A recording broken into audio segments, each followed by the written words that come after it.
Good afternoon, everyone. Yes, we cannot hear you. That is correct. So we're going to go ahead and get started. Thanks, everyone, for being on. I am Alona Nagy, and I am one of the 3 members of the HOME-ARP team, and I'm going to go ahead and let Sam and Jody introduce themselves, and then we'll get going. Hey, my name is Jody Key, and I'm one of the counterparts with the HOME-ARP program. Okay. Hold on.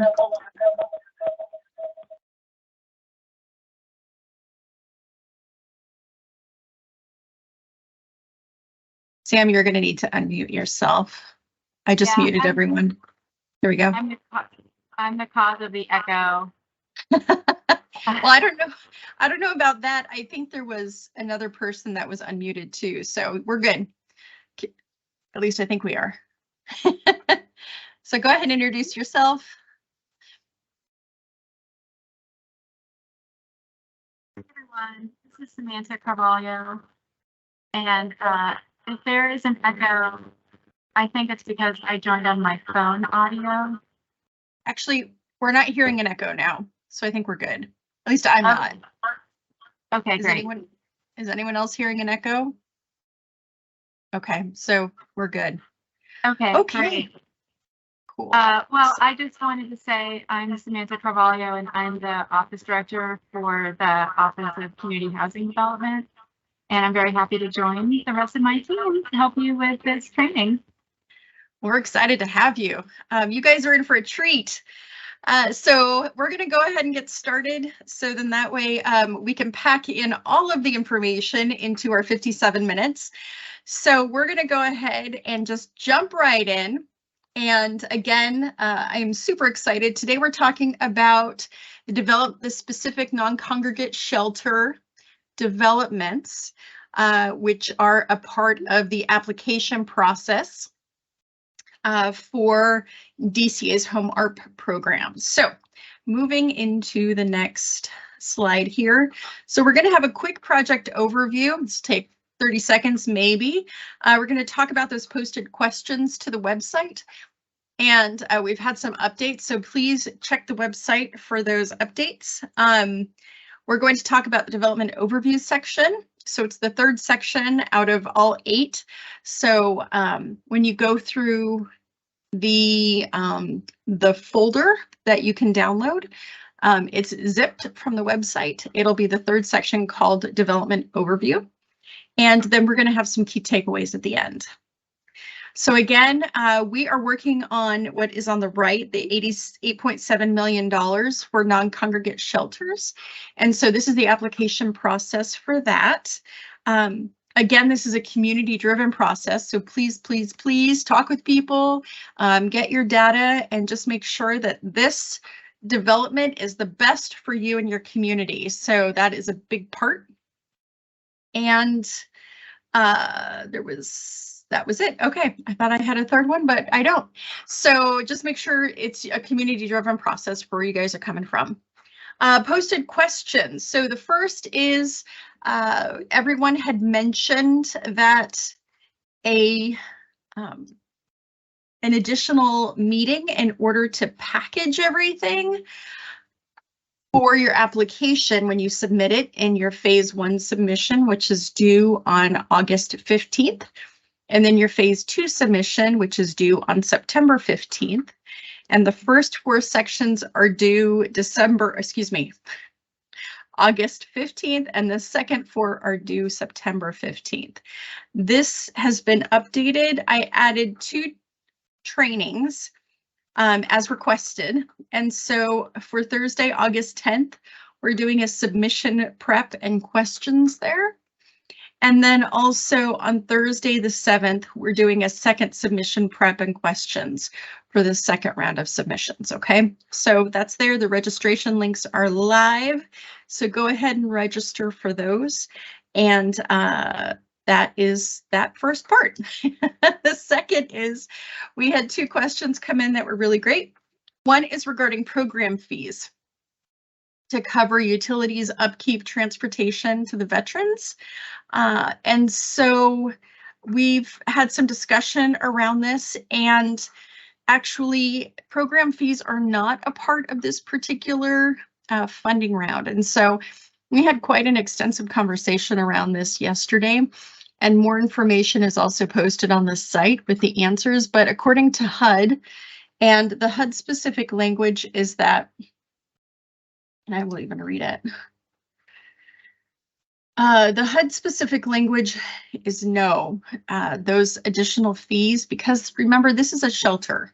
And so people and, you know, individuals and groups who are entering a shelter oftentimes don't have money in order to pay for where they're living. And so it is, additional fees are not okay when you have the shelter. And so what HUD says is we will not allow qualifying populations to be charged occupancy fees or other charges to occupy a HOME-ARP NCS unit. So just know that going in. And so that is the first answer to that question. And then the current shelter, is not through DCA HUD. So therefore we have more flexibility in decision making on how long families can stay, et cetera. So with DCA HOME-ARP funding for the development, would that mean that for the use period, we would be held to those standards even if the operating funds are not coming from sources that have those requirements? Yes, you'll be responsible for HUD requirements. And that includes the admission of individuals needs to be according to what HUD has specified, as well as the additional pieces that we have in the manual, and that includes coordinated entry participation and homeless management information system participation. So if you're asking HUD to help you build a building, then yes, you will need to abide by HUD's requirements. So that are the answers to that. Okay. So Ilona, yes. you see someone has their hand raised. Yeah, go ahead. Jim, if you want to go ahead and put yourself off mute. Okay. Let's see. Let's lower hand. Can you unmute yourself?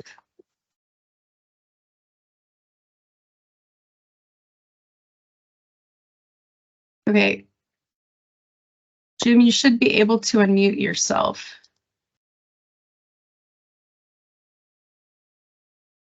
There you go. Nope. Hold on.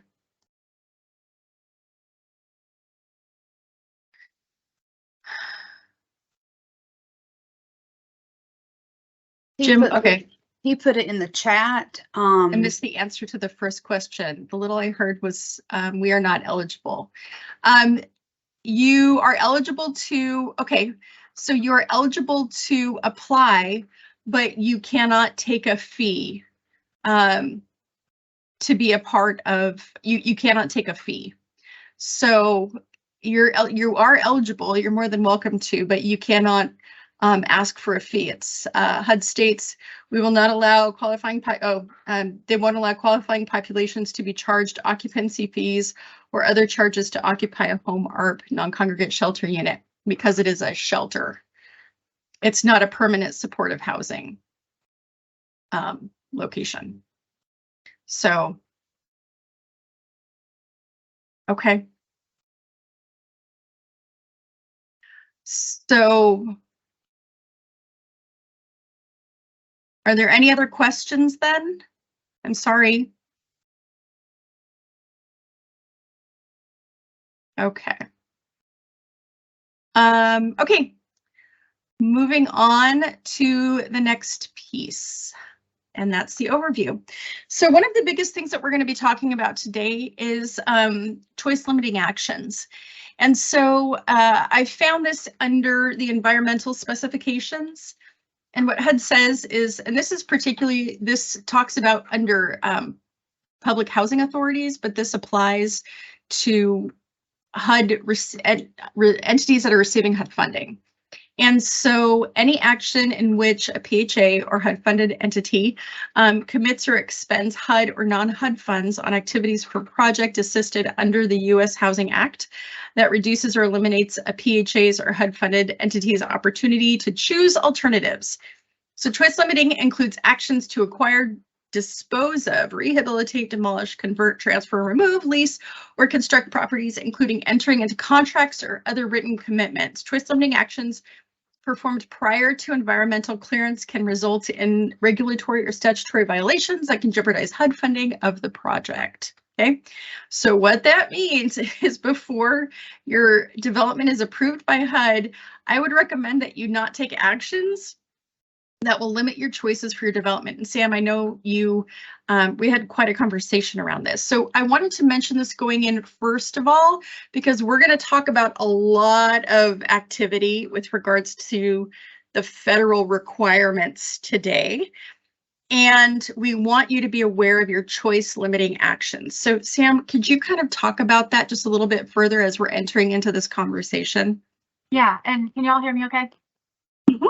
All right, so the whole concept about choice limiting actions has a lot to do with doing your federally required environmental review. And so when you are awarded funds for this, then we'll do an environmental review process for you. And we will ask HUD to free up the funds for you. And you're not allowed to do anything that will limit your choices. And those things typically are, you can't do any construction on site. You can't start any of the land clearing or any of that land development activities.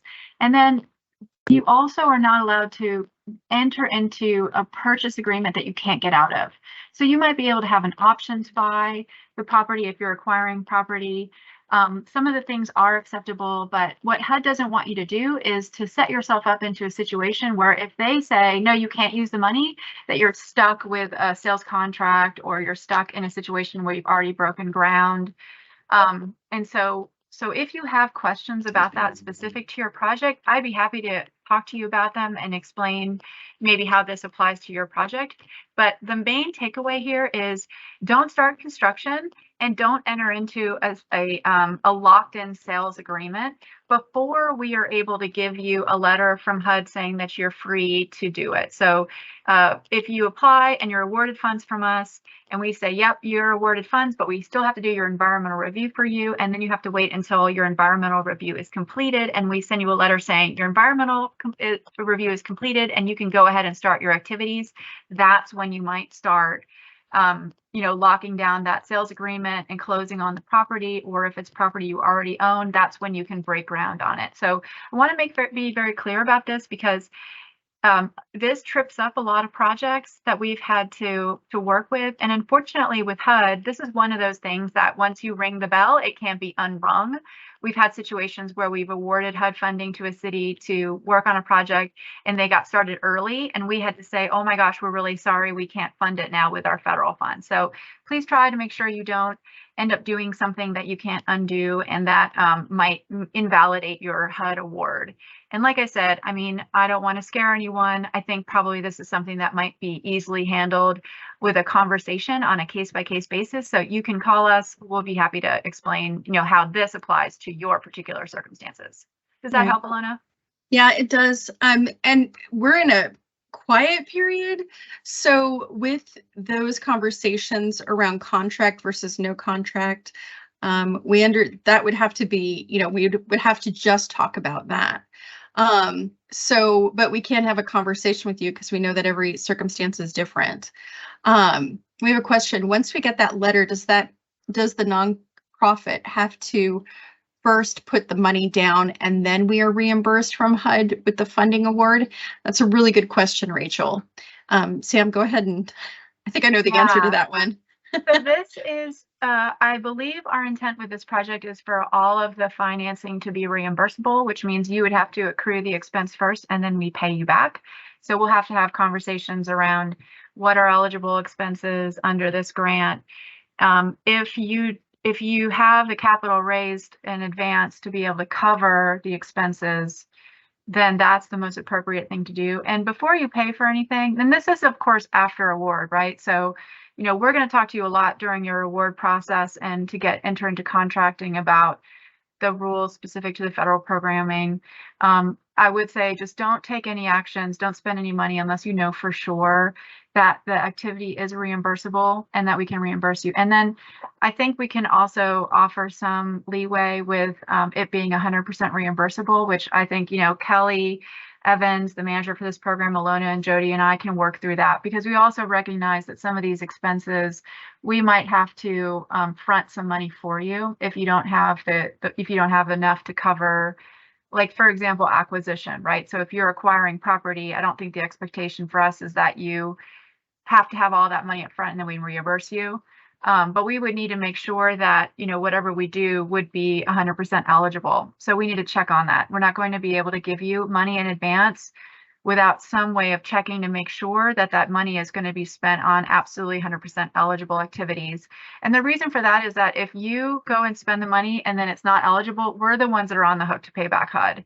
So we just need to make sure that if we're making any kind of advances for you, or if we're doing reimbursements, that all the expenses would be eligible under the grant. So Sam, a question came up actually about that, as far as, because we were talking about them getting the money ahead of time too, but also doing it in like groups, not all at once, but in parts. So can you talk a little bit about that? Because the question is, I thought this was an advance grant. Did I just hear that everything was reimbursement? Which is not, it's not everything is reimbursement, but you need to show what you're going to be spending the money on if we front it to you, like you said, correct?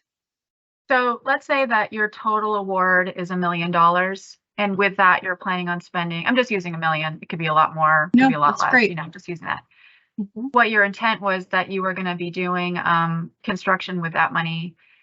It would be inadvisable for us to just give you a check for $1 million. We would need to see that the money you're spending is on eligible activities and the project is moving forward, and that we won't be stuck in a situation at the end where we have to pay HUD back. And so my suggestion for that would be to give you enough working capital to pay your expenses on a construction deal, let's say 25% of the cost up front, where we negotiate with you, right, you know, the absolute specifics about what that money is going to be spent on.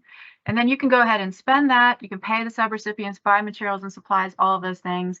And then when you're ready for your next 25% amount, we could pay you that. Usually what we do with these grants, when we're doing a housing construction with them, when we're working with city governments as the grantees or with developers, is we often have an expectation that they can cover some of the upfront capital costs on a project. So we expect them to come in with, let's say, 25% of the financing from their own pocket.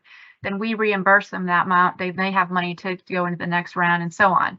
But we recognize that you all are in a different situation as far as how much money you have, and we'll want to be able to accommodate you and be able to work with you as good partners to make these projects work. But always with the thought of how much risk are we willing to take on with how much money we could advance to you, with an expectation that you're going to do the work, or that your contractor is going to do the work properly, and that we won't be in any kind of risk having to pay the money back to HUD. So again, I feel like this is one of those things, I don't want to say like a specific rule for everybody, because I think everyone's be coming to us with different resources for this project, different amounts of match, maybe no match at all. And we want to be able to accommodate that for you. Is that good? Yeah, Alona? that's Okay. perfect. Great. And that's, yes. So Doug, does that answer your question? Just a thumbs up is fine too. I think so. Okay, great. So it really just means that it's potentially both. It depends upon the situation. So, but we will not be giving all of the money at first, you know, right up front, just because we need ways to check on it. So there is if we do it up front, it's going to be in chunks. And you also need to show what you're going to be spending it on, so that way we know how much to give you in chunks. So it's that kind of piece, just so then that way it's less risk for DCA in that situation. So, okay. So I know we have a hand up too. Rachel, do you have a question? Can you unmute yourself?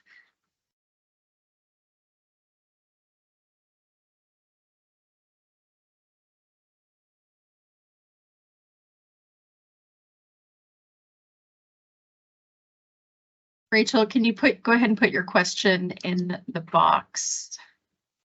It will not let you. The question is long. Okay, so what we're going to do, Rachel, is I am going to work on making sure that we can, okay, we can unmute you. At the same time, I'm going to be talking about the overview breakdown, so I will be multitasking here real quick. So let's talk about the overview breakdown. Rachel, we'll get back to your question. I'm working on unmuting you. So essentially where we're at here with the overview breakdown, if your organization doesn't have all the documents at the point of application, as we go through this, the reason I'm saying this now is because while I'm going through this, I want you to have this in the back of your mind, okay? So that's fine that you don't have all the information, but we're going to need a why. So if you look at with what we're going to go into as far as the list of people who are on your team, and that means developers, architects, different kinds of contractors, people like that, looking at the plots of land, zoning requirements, variances, things like that. All of you are in different stages of your development. And based on the choice limiting action information, for the most part, if there's some big decisions that are going to be made and signatures needed to be put on an agreement, it's probably best to do as flexible agreements as possible and no money exchanged in order to minimize the choice limiting actions that you're taking.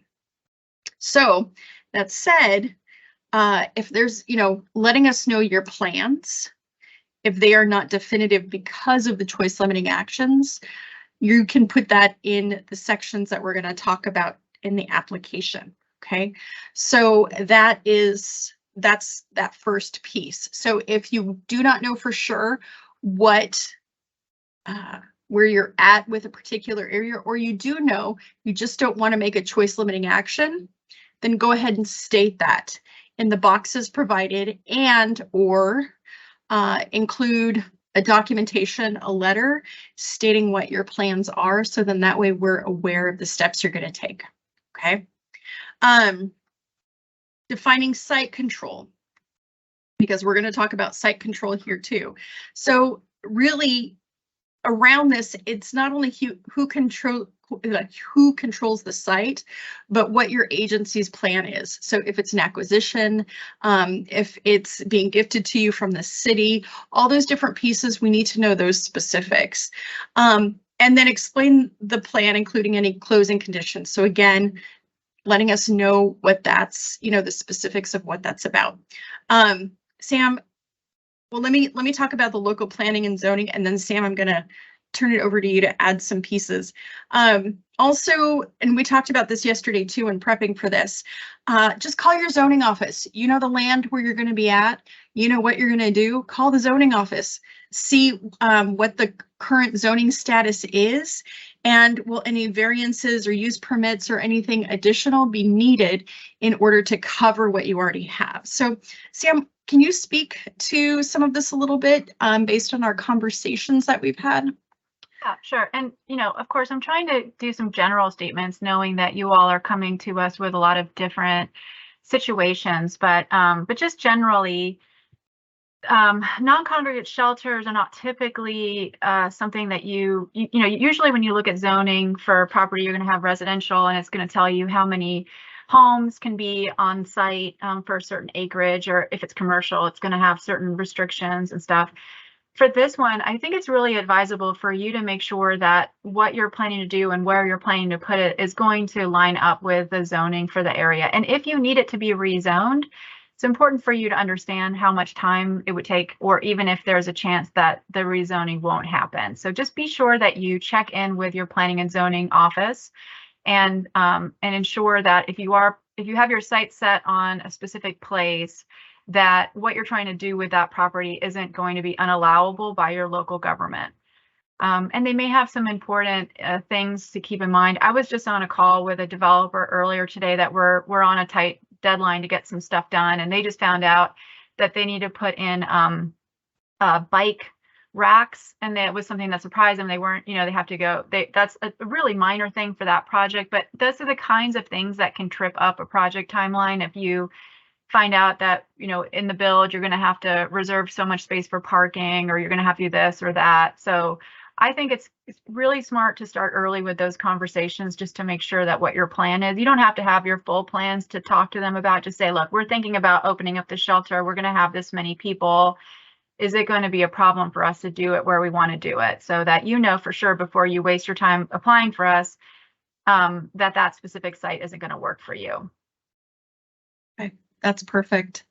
And then do you have any other statements regarding site control other than what you just stated as far as the zoning and things like that? Well, Or limiting actions, things like that. So just to be sure everyone understands what we mean by site control, it's who owns the property. That's what we're looking for. So who controls the site? So is it that you own it, or someone has donated it to you, or you're under a 99-year ground lease, or you're planning on buying it and then the buyer is willing to sell it to you? I mean, that's what we're looking at here, is like the property that you plan on doing this on. If you already have a plan for a specific site, I understand some people may not have a specific site in mind. We want to know who owns it. And again, with the choice limiting action, this is also critical too, that if you're planning on buying the site for this grant, that purchase agreement is not locked down, that you have an option to buy. But also that, and if you have documentation already, that you can get out of the sales agreement if the grant doesn't go through. I hope that's enough information. Perfect. Yeah. Okay. And let me, Rachel, before we get to you, let me finish the slide real quick. So, and the last piece that I wanted to mention is that there are additional community additions that can be a part of the funding. So the site improvements, like it states here, laundry room, community facilities, those are all mentioned in the application. So within reason, just make sure that you talk about those additional community pieces that you want to add to your shelter, okay? Okay, Rachel, so now that we worked out the unmutingness, go ahead and let us know what your question is. Thank you. It's two parts. So let's say, we're a nonprofit.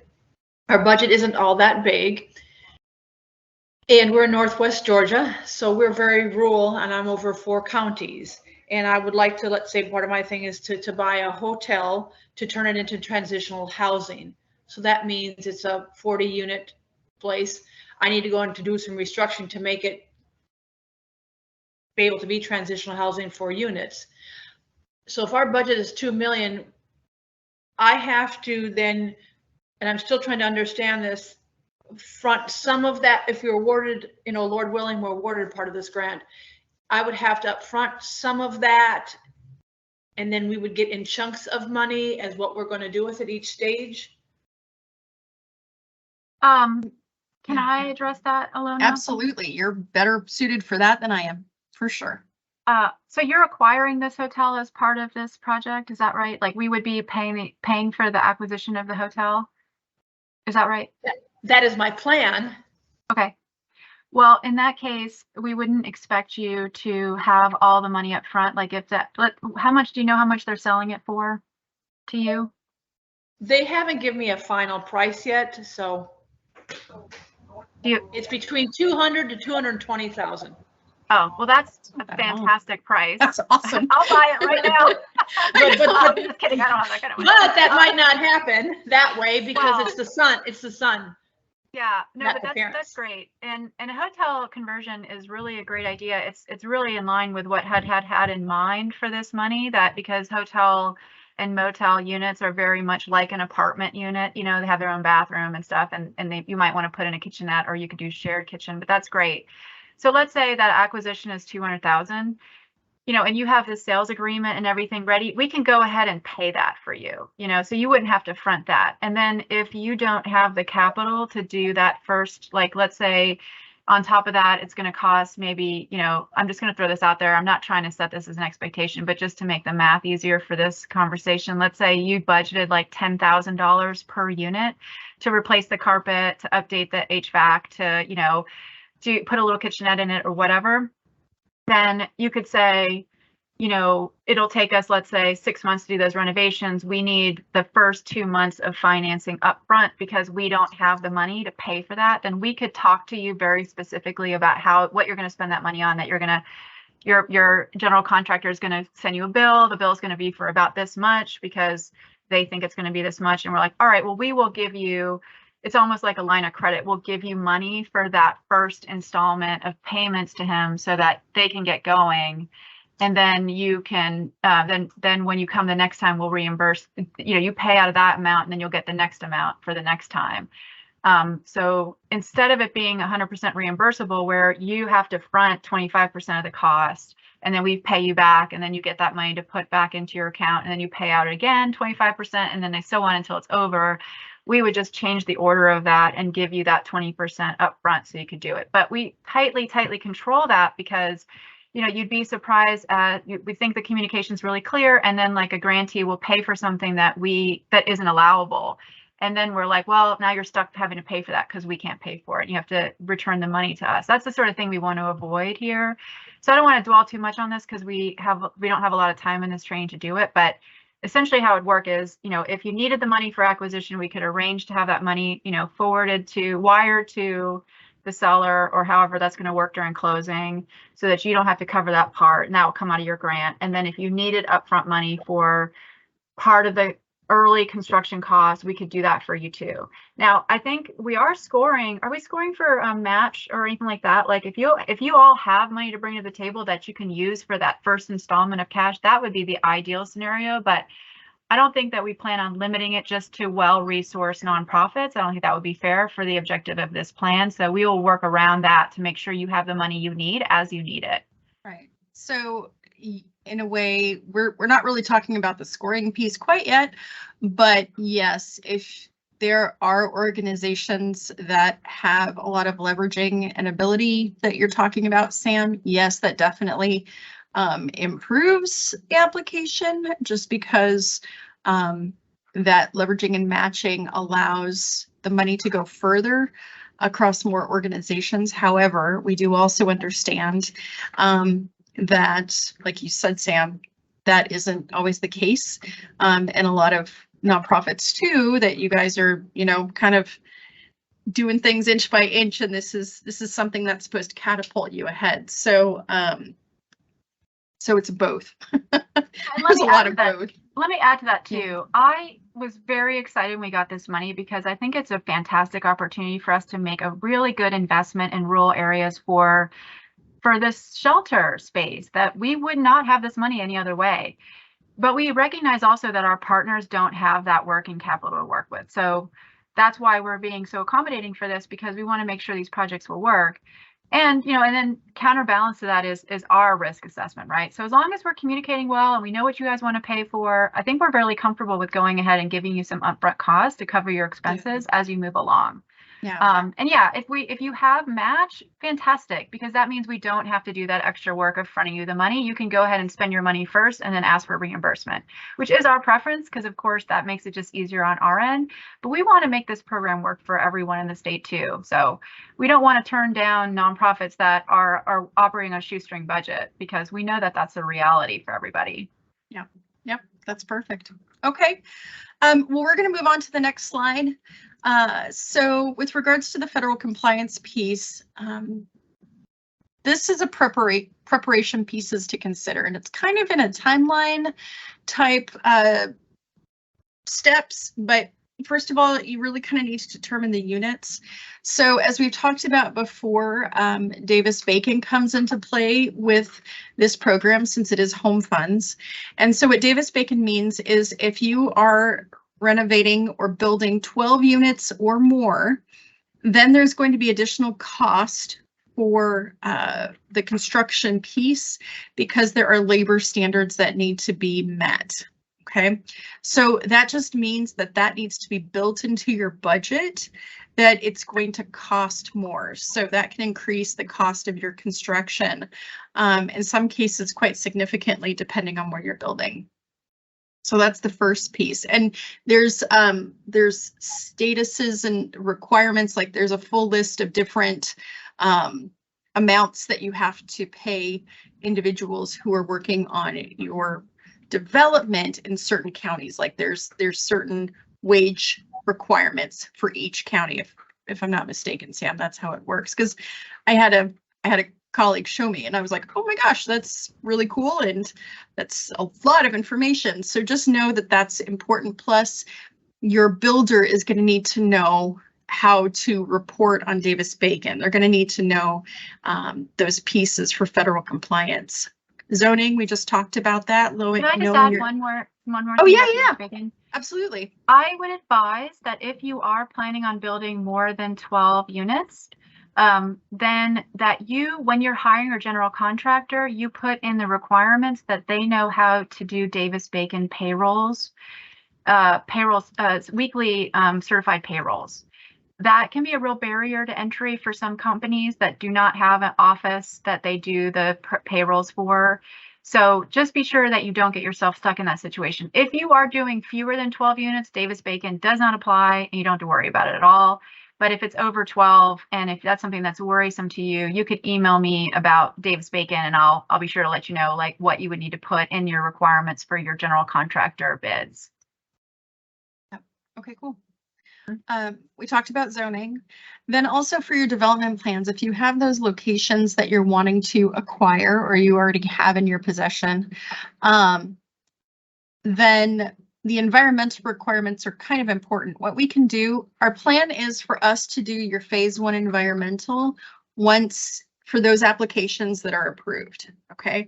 However, before going in to make sure that, for example, with environmental, there's pieces around historic preservation, flood zones, things like that. And you want to be sure that there aren't any super environmentally needy issues with your land.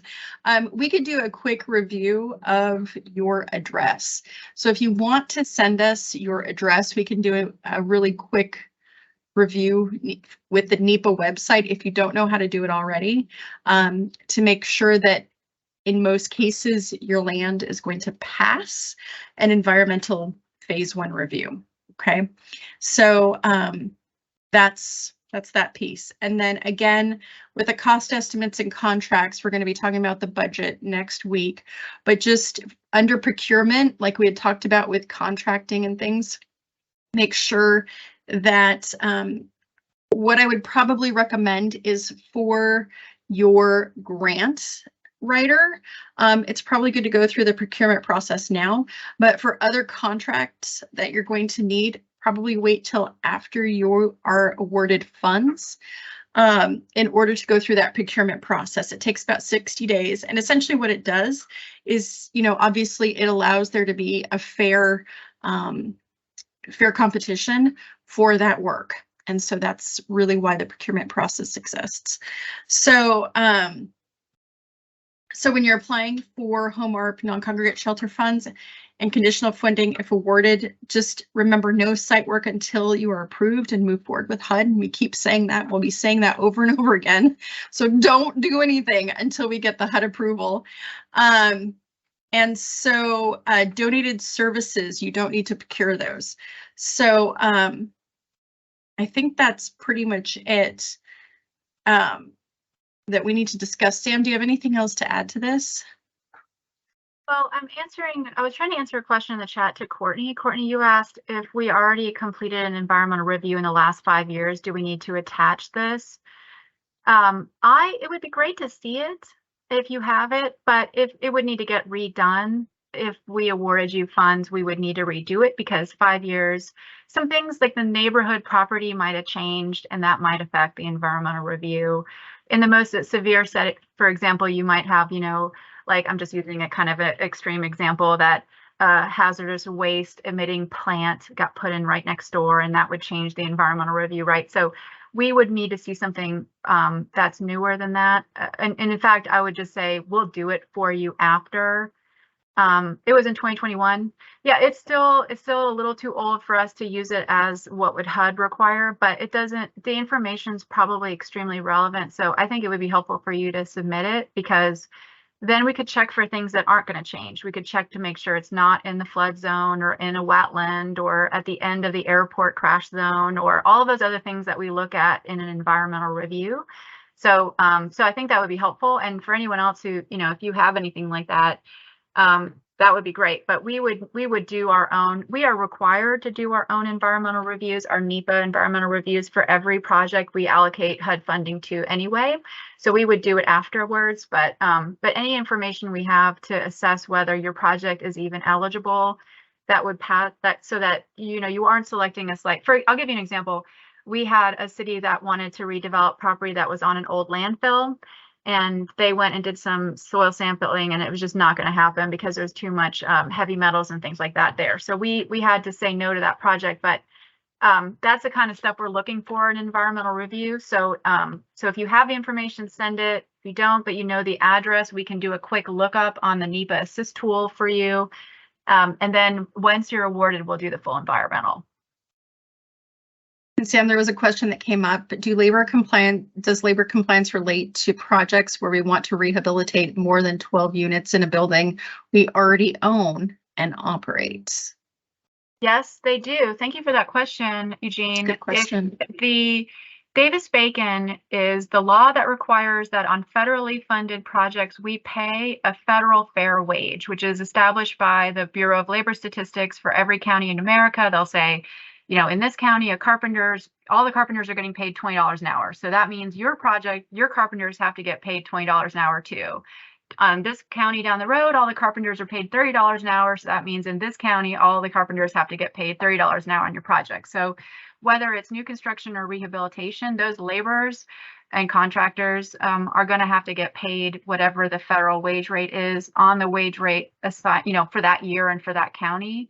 And that's, so yes, so if you're rehabbing more than 12 units, if you're building more than 12 units, your general contractor you should try to hire someone who knows how to do Davis-Bacon wage certified payrolls. And then we'll give you a wage rate for the project that they'll have to use for how much they'll pay their people. So it's not even so much you owning the land, it's more of the fact that it's a HUD project. And that's what triggers the Davis-Bacon piece, is that home is going to be on it. Is that a correct way to state that, Sam? Okay. Yes. Okay, cool. So we had just talked about the bidding piece. And so again, if you have, if you have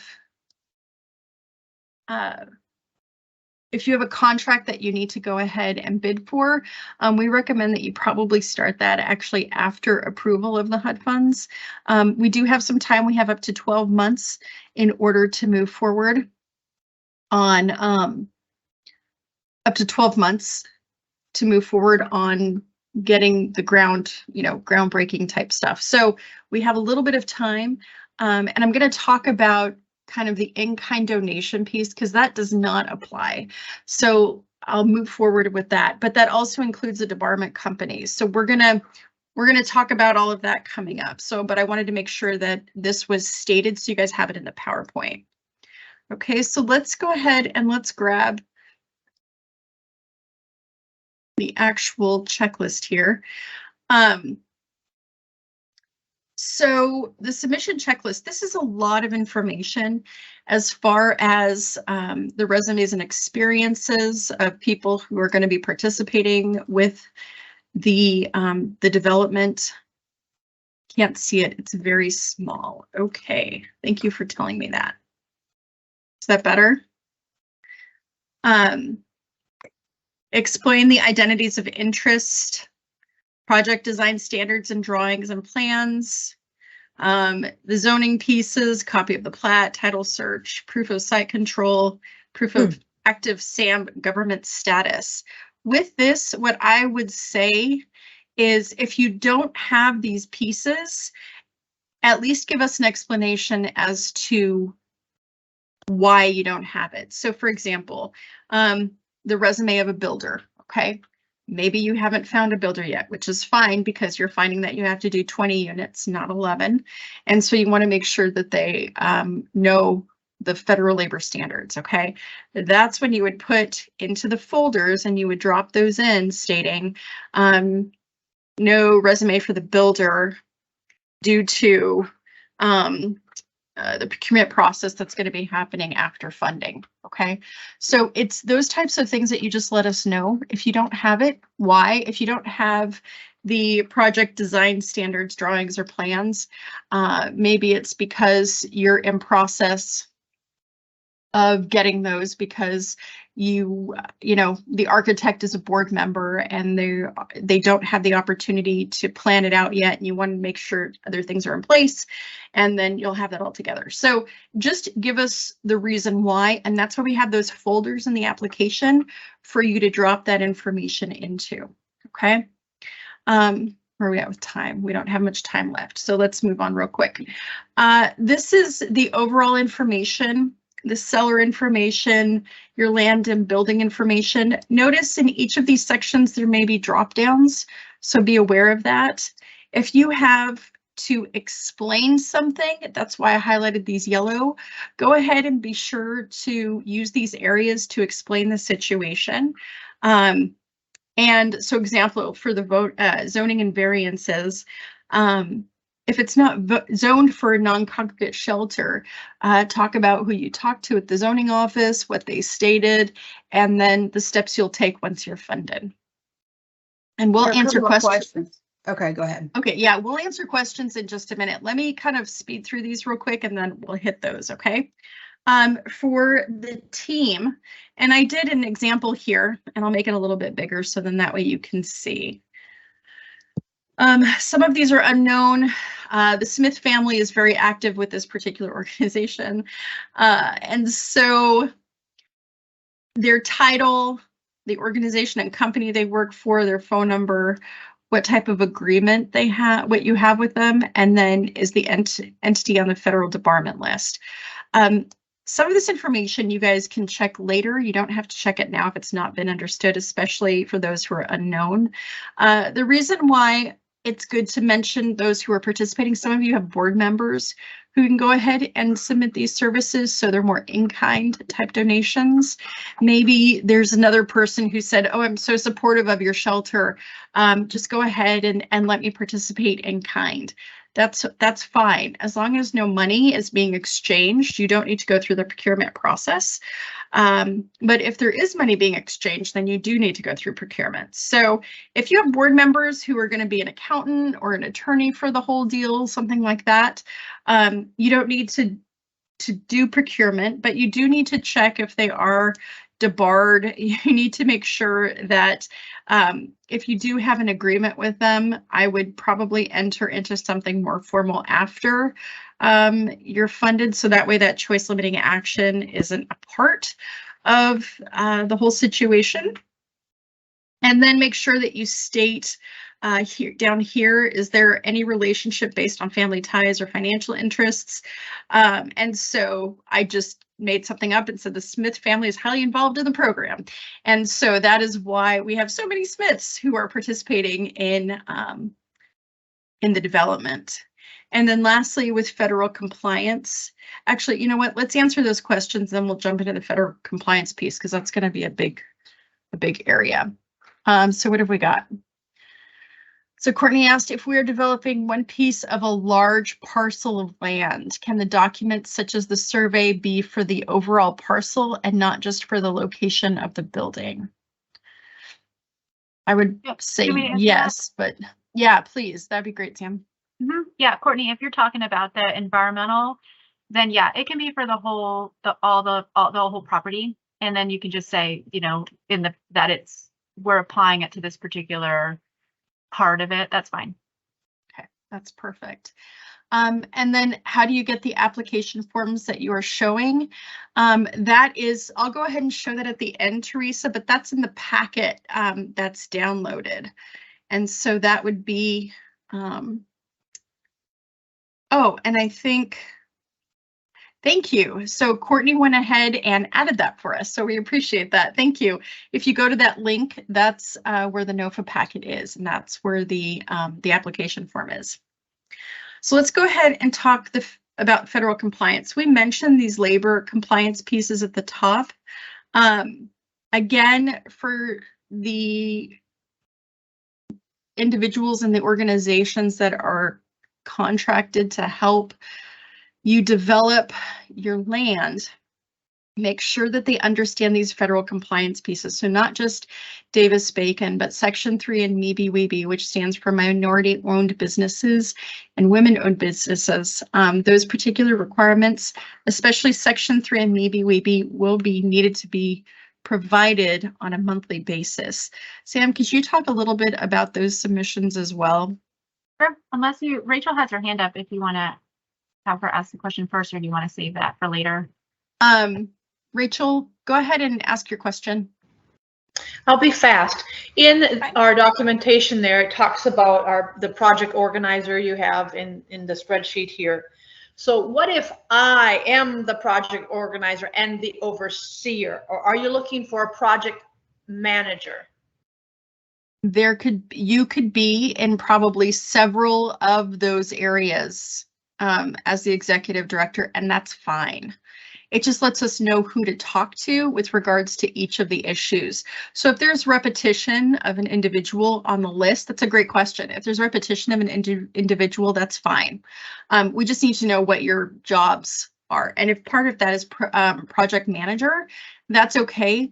The only thing that I would probably state is that if you are planning to manage this project, just make sure you have some guidance if you've not managed building projects in the past.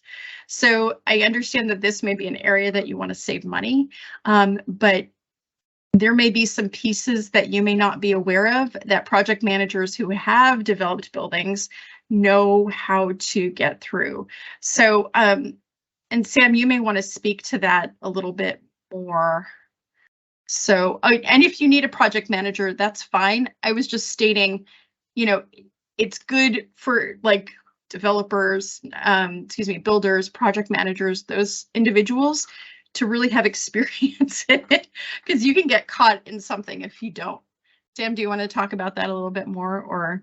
Sure. I think Ilona, you and I discussed maybe doing a separate section on procurement itself, since that can trip up a lot of people.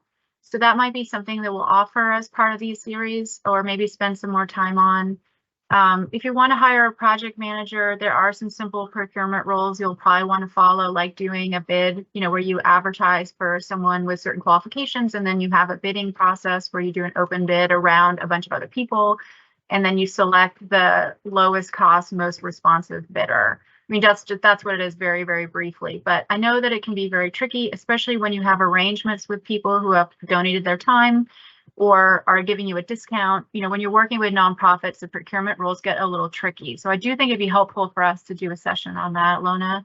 Okay. Well, we did do a procurement training, but it was more about the how-tos around it, and not really in the areas that that you just kind of mentioned as far as those specifics. So I think an additional procurement training would probably be really helpful. However, we did mention it doing after funding possibly, just because, like I said before, these procurement pieces can happen after you get the funding. So then that way we make sure that, and it's not really, as long as you know the how-tos, it's not that difficult. It's pretty easy once you kind of get the hang of it. So that's something we can do with the funded agencies. So, okay, cool. Let me go ahead. Switch though to your question about Section 3 and minority-owned, women-owned businesses too. Do you want me to talk about that? Yeah, it's great. Okay, so there are 3 hiring and wage rate required labor requirements that we have. Davis-Bacon, I mentioned. Section 3 refers to Section 3 of the honestly, I can't remember what HUD law that is, but it has to do with hiring people who are low income to work on your job sites, and also businesses that are owned by a low income business owner or employ a lot of low income workers. Essentially, it's just offering business opportunities for people. It can also be for offering business opportunities and hiring opportunities for people who live in public housing. So you will be required to do some job postings and some announcements that try your best to meet the Section 3 hiring requirements. And we'll go over all of that after you're awarded. We're not going to spend a lot of time pre-award explaining that those rules to you because they won't apply until after you're awarded. And then so Davis-Bacon, I said, Section 3, I just said minority-owned, women-owned businesses, or the way we refer to it in Georgia as MeBeWeB. That's also offering hiring opportunities, business opportunities to contract with you to minority-owned and women-owned businesses. And you will have to have an outreach plan made up for that. And we will cover the details of that plan after you're awarded as well. No, it's perfect. Thank you. Okay. So we have just a few minutes left. So let me go ahead and kind of go through the big pieces here. We've talked a lot about it, a lot of these already though. Relocation and property acquisition. So just know that if there are people living on site, and that also includes businesses. So if you have businesses on site, they are not precluded from like the relocation requirements and the Uniform Relocation Act. So just be aware that if you have, like I said, either people living on site or if you have a business on site, and that includes businesses, nonprofits, and farms, you're going to have to go about the URA requirements. On this PowerPoint at the bottom, it has the URA trainings. If you have individuals who are at the site, go through the URA training in order to make sure that you understand the requirements of those relocation expectations. And that's also for permanent displacement. Okay, so if someone cannot go back for whatever reason, and that includes a business, you're going to have to make sure that those costs are built into your budget. Okay. So we talked about procurement and contracting. So they're yes and no questions. The civil rights and non-discrimination, the main parts of these questions are regarding individuals with disabilities and making sure that you are building accordingly for individuals who have disabilities. As far as finances and financial records and audits, just making sure that you do have a financial system in compliance with 2 CFR 200 and your financial statements, that you get them to us and that they're the most up-to-date as possible. And then we also just talked about the environmental pieces. So when we were talking about the floodplain piece, parts of the project involving buildings 50 years and older, things like that, that would be covered in the NEPA kind of review. And so that would be another reason to get us your address. So then that way we can get clear about the status of your building. Okay. So we talked about all these different areas. And we're going to talk about the self-scoring when we go over everything on the 10th of August. Okay. So the takeaways, be as clear as possible on the location you want to build on. If you don't have a location yet, please explain in the areas provided in the status of where you're at with your location. For contracted partners on your building team, if HOME-ARP is paying for them, make sure you follow the procurement procedures. And as we recommended, probably halting signing any contracts until after awarded, just to make sure that you're following all the procurement steps. And we're going to talk about those and have an additional training on that. Be thorough with your review of the federal compliance list and ask questions if there's something you don't understand. Because if you're awarded, those expectations are what your agency will be committing to. Okay, so this is HUD funding. And so everything that comes with HUD funding, it comes a part of with HOME-ARP. So just be aware of that. Eventually, we're going to need all the information listed. So if you have completed or not completed a certain section because you don't have all the information for it yet, just know that we are going to need to have a conversation with you around it eventually. So if that's post-award, that's fine, but we are going to need to update that. So the more you're missing, the more you're going to have to get before you can break ground, and you have 12 months you know, so we have 12 months to try and make that work. So the more you can do on the front end that doesn't limit your choices and get you in trouble with procurement and those types of things, the better, okay? And then, so we talked about hiring a good builder. This would probably be a post-award kind of thing, but just get it moving. A good builder with experience providing a great product, that's really important. So we know in some of the areas that may be a little bit more rural, that may be a little bit harder to attain in some circumstances, that we've noticed in other programs at DCA, we've had a little bit of difficulty with that. So just start thinking about possible, you know, as far as procurement, getting it out there to get the right builders and what you need. Because we don't want you to waste money. Wait on your contracting until your application is approved. And last but not least, please continue to ask questions because it helps everyone in this process. Okay, you mentioned that this is $8.7 million that we are all applying for. If I have a full project that I am requesting $7.2 million, what does that look like? That's a good question. I think that, and Sam, I think you can speak to this too. I think what that looks like is we need to look at your full application and what you have available to you. And again, we want to be able to use the funds throughout the state of Georgia. Okay, so that includes that leveraging piece for you as well as us. So we would like to, instead of just having 1 or 2 developments, have 4 or 5, if that's possible. But then that also goes to you to work to get part of that money as well. Okay, Sam, why don't you go ahead and speak to that a little bit? Well, I see Rachel also said shouldn't try to apply. I mean, I think go ahead and apply for what you need. Yeah, It helps us to understand the need out there. This is a new program. When we, so let me just back up and say a couple things about this grant fund.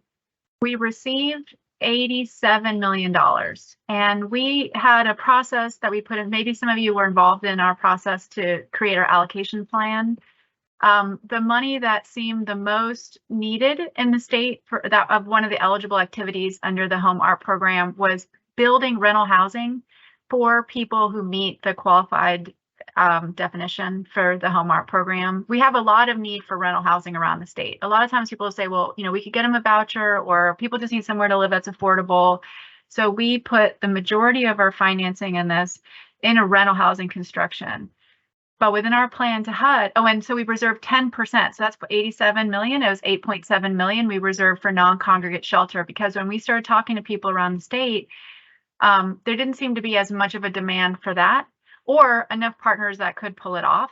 So we set that in there in our plan. But you know, if we get a lot of really great viable projects out of this, we can move money from our rental housing pool to our non-congregate shelter pool. So we have flexibility within the total amount of financing to, and we could also do this the opposite. If we don't get a lot of viable applications, and we were planning on doing this round 2 years in a row, so this year's round and then do it again next year. If we don't get a lot of applications, let's say the opposite happens, then we could move this money over to rental housing. So right now we have around $65 million. We're going to try to build rental housing that's going to be supportive housing for people who are homeless or at risk for homelessness that meet this definition, which is going to be really great to put into rural areas too. But if we need to, we'll move some of that money over into this pool for the shelter construction. Okay. So, you know, don't worry about how much you need. Tell us how much you need for the specific project you have, and we will figure it out. Plus, the other thing too is we are also not going to get any sticker shock on how expensive everything is, because all of our housing prices, everything that we're building the last couple of years has been 30 to 40% more expensive than what we thought it was going to be. If you asked me in 2019 how much everything was going to cost right now, I would not be able to tell you, you know, said that we would be spending as much as we are. So we're aware of the unique challenges of construction financing right now. And so don't shy away from asking for what you think you need to support the people that you serve. And also to address the the application for next year. We're asking everyone to apply this year, and if you're not approved in this portion, when we open it back up next year, we're just going to kind of review those applications that we received now, and then request additional information if needed for during next year. So don't hold off in applying this year. And then if we need additional information next year, we'll ask you for it if you're not awarded. Okay. And we're reviewing everything and that whole thing. Also, we are really looking at non-PJs this year, depending on what applications we get. And then our focus is going to be participating jurisdictions next year. Okay. So at least at this time. However, we don't know who's going to be applying. We don't know what the final count is going to be on September 15th, or I guess September 16th. So we'll see. We'll see what happens. So definitely apply. Are there any DV related set-asides in this package? No, not now. Not for this not for the non-congregate shelter. There may be a specific set-aside for rental housing. I don't know what those determinations are for that. Yeah, I think what we decided with our plan is we didn't want to narrow anything down. We just said we were, if you look at what the qualified population list is, we just said that we would try to serve all of them. Also, HUD gives us a lot of flexibility around that. So there's a lot of reading between the lines and being able to support people who might just who just are at risk for homelessness. That can be a very broad category that we're going to try to exploit to serve as many people as we can. So we weren't doing any kind of financial set-asides or proportional service set-asides or anything like that. People fleeing domestic violence, sexual assault, and trafficking are part of those qualified population that HUD does want us to target, though, in this. But we didn't say we were going to do, like, let's say 25% of the financing had to be for that specific population. No, we kept it very open for a reason. Yeah, including how we're doing the application as well. So, okay, cool beans. Well, that's it. I know we're 8 minutes over, so I don't want to keep you guys any longer. So I just want to officially say thank you, Sam. This was so good to have you on. And Thanks, she everyone. can't come back next week, but we'll definitely try and get her on to more of these training, so then that way we make sure that we get all of her great wisdom and knowledge. So and I think that's pretty much it. I'm not seeing any additional questions or hands up. So at that, we're going to go ahead and say thank you everyone for attending. We'll be back next week to talk about development budgets. And again, put questions into the online form on the application website. And we also updated a ton of information on the website too. And this recording should be up by tomorrow. So go ahead and take a look there, and we'll see you next week. Thank you so much. Have a great afternoon. Everybody.